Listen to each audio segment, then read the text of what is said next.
అలలుగా పొంగు వరదల వేగాన పడిలేచు అలలకు తీపి కలలకు లేని అలసట నీకేలా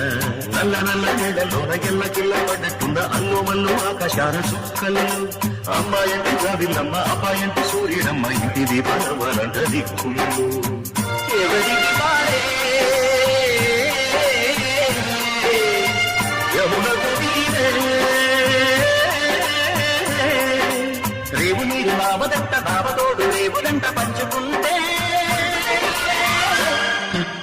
గోరువంట వాలదాని గోపురానికి స్మరణ గడగడ గంటలే మూగనేదా గోపురాలు నుంచి గోకులాలు